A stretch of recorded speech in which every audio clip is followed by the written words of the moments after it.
I booked this Airbnb because my sister was getting married in Vermont and I waited too long to find an actual hotel. That's it. That's the whole reason I ended up there. October in Vermont is apparently when everyone decides to go to Vermont, and by the time I started looking, anything decent within 30 miles of the venue was already gone. So I went on Airbnb, filtered by dates and price, and found this cottage about 12 minutes from where the wedding was being held. The listing looked fine. That's genuinely the most enthusiastic thing I can say about it. It looked fine. Old place, wood-paneled walls, a wood stove in the corner, quilts on the bed. The kind of place that looks like someone's grandmother lived there for decades, and then the family decided to start renting it out. The host had around 40 reviews. I skimmed maybe 5 of them, saw the word cozy a couple of times, saw that nobody seemed to have had a terrible experience, and booked it for 4 nights. I didn't read carefully. I want to be honest about that part. My husband stayed home with our kids. We have 2, both under 6. So it was just me driving up on Thursday afternoon. I was actually looking forward to it. A few nights completely alone is not something I get very often, and I think that mood, that relief almost, made me less observant than I should have been. The drive was beautiful. Fall foliage, the whole thing. I pulled up to the property feeling genuinely relaxed. The cottage was at the end of a long gravel driveway. You couldn't see it from the road. Trees on both sides, the driveway curved, and you didn't get a view of the house until you were almost right on top of it. I remember thinking the drive-in felt longer than it looked on the satellite view. Once I parked, I noticed you couldn't see any neighboring houses from where I was standing. No lights through the trees, no rooftops, nothing. I registered that, filed it somewhere, and kept moving. Rural Vermont property. It wasn't a red flag, just a fact. The host's name was Gary. He'd left a lockbox on the front door with a code. I punched it in, got the key, let myself inside. The place smelled like pine cleaner, and underneath that, something older and mustier, the way houses smell when they've been closed up for a stretch of time. Not unpleasant, just old. I did a quick walkthrough. Living room, kitchen, 1 bathroom, 1 bedroom. And then off the kitchen, there was a door that was locked. Not a padlock, just a regular interior door, but with a key lock instead of the basic privacy twist you'd expect on a closet. I tried the handle once, more out of reflex than anything, and it didn't move. I assumed storage. A place where Gary kept his own things. That's common enough with rentals. I didn't give it much more thought. I dropped my bags, changed, and drove to the rehearsal dinner. Got back around 11, had a glass of wine, went to sleep. Nothing unusual. Friday morning I was making coffee and I actually sat down with the house rules binder on the counter. I'd glanced at it the night before but hadn't read it. Most of it was what you'd expect. No smoking, no pets, how to use the wood stove, where to leave the key at checkout. Standard stuff. But there were 2 things that made me slow down. The first was about the locked door. Don't attempt to open or tamper with the utility door in the kitchen. Private space, not part of the rental. Fine. Expected. The second one said something along the lines of, the property owner conducts routine maintenance and guests may see him on the grounds during their stay, and that this is normal and should not be a cause for concern. I read that twice. Then I opened the Airbnb listing on my phone to see if that was mentioned anywhere in the public description. It wasn't. That language was only in the binder. The thing you wouldn't read until you were already there with your bags unpacked. I want to be fair about this because I've thought about it a lot since. There are reasonable explanations.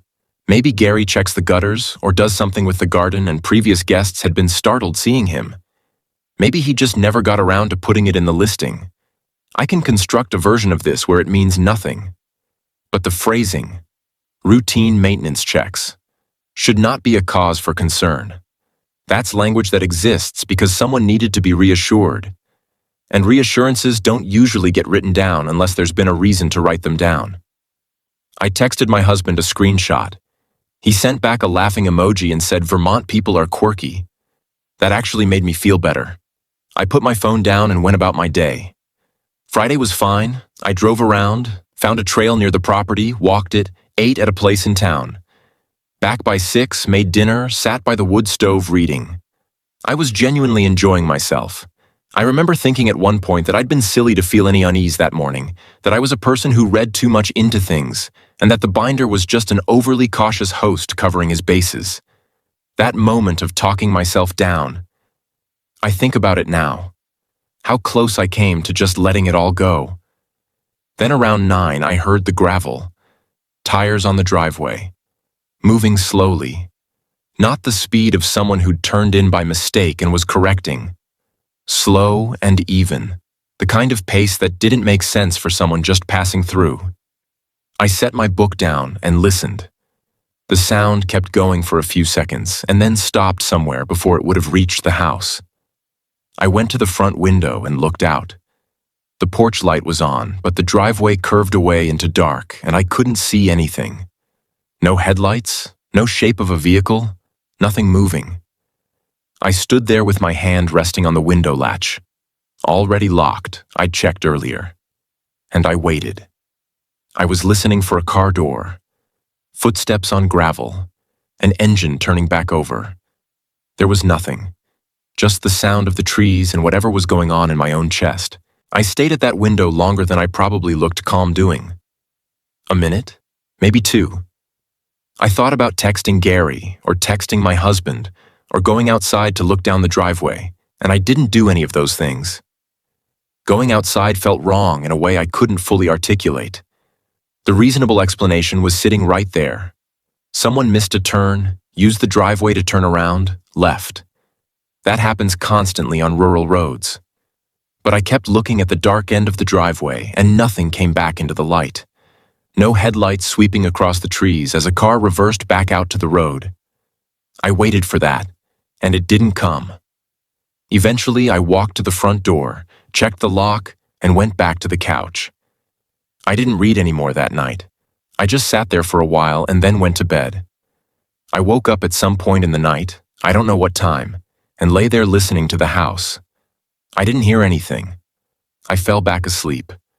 I'm including that only because it happened and because I remember it, the specific feeling of lying still in the dark and listening to nothing. Saturday was the wedding. Beautiful day, my sister was happy, I had too much champagne, and I got back to the cottage around 12:30 and was asleep almost immediately. Sunday morning I started packing. I like to get ahead of it, so I began going through the bedroom, organizing things, moving through the space methodically. And I started noticing things. A kitchen chair that I was almost certain I'd pushed back under the table at some point was pulled out a few inches. I couldn't be sure. I'm not someone who tracks where chairs are. I let that one go. There was a handprint on the inside of the bathroom window. Low on the glass, slightly smeared. The window faced the backyard. I stood and looked at it for a long moment. I hadn't cleaned that window. I hadn't checked it when I arrived. It could have been there for weeks. And then there was this. At the base of the locked utility door in the kitchen, along the floor where the door met the frame, there were 2 small scuff marks. Black ones, like from the toe of a shoe. The kind of mark you might not notice unless you were standing close. I crouched down and looked at them. They were on the kitchen side of the door. The side I was on. I don't know how long they'd been there. I don't know if they meant anything. But I'd walked past that door probably a dozen times over 4 days, and I was noticing them for the first time now. And something about that made my stomach feel strange. I stood up and tried to think it through. Maybe Gary had made those marks himself when he was moving something in or out of that room before I arrived. Maybe they were old. Maybe I'd just never looked closely enough at that part of the floor. I told myself, a person who tends toward anxiety. I was alone in a quiet house with too much time to think. The wedding was over. The good part of the trip was done, and my brain was looking for something to do. I almost convinced myself. I was standing in that kitchen genuinely almost there, almost ready to write it off. Then I thought about the gravel, the slow tires that hadn't come back out to the road with their lights on, and the coffee. The coffee was the thing I kept landing on. I'd brought a small bag from home and left it on the right side of the coffee maker next to the machine. Sunday morning, it was on the other side of the sink. Not thrown across the room, not hidden, just moved. 1.5 feet from where I'd left it. I'm not a person who puts things away while I'm still using them. I'd made coffee from that same bag Friday morning and Saturday morning, and I knew where I'd put it down after. I stood there and went through every version of events where that was explainable. I'd moved it without thinking. I'd set it down somewhere while doing something else. I was tired and jet-lagged from the drive and not paying attention to where I was putting things. I called my husband. I told him about the driveway, the chair, the handprint, the scuff marks, the coffee. He listened without interrupting. Then he said quietly, "Can you just leave today?" So I did. I packed everything, stripped the bed because the checkout instructions asked me to, put the key back in the lockbox, and left without calling Gary or sending him a message. I just left. I wrote a review that was factual and careful. Nice location, clean space, but the house rules, only visible inside the house after you'd already checked in. Mentioned that the owner might be present on the property during your stay, and this wasn't disclosed in the listing. I didn't accuse Gary of anything. I didn't have anything to accuse him of, not really. He responded within the hour, said I'd been a respectful guest, said the maintenance clause referred to exterior grounds only. Exterior grounds only. The bathroom window faced the backyard. The scuff marks were on the kitchen side of the door. The coffee was inside. I didn't file anything with Airbnb. I keep thinking I should have. But I'd sit down and try to write it out, and I'd see how it looked. A chair, a smudge, some marks on a floor, a bag of coffee in a different spot. And I'd understand why I didn't. None of it is anything. None of it is proof. That's what I still haven't made peace with. Not that something happened.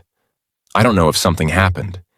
It's that I was out there alone for 4 nights, in a house at the end of a driveway you couldn't see from the road, with a host who had a key and a locked room and a habit of watching the property closely enough to notice when guests came and went.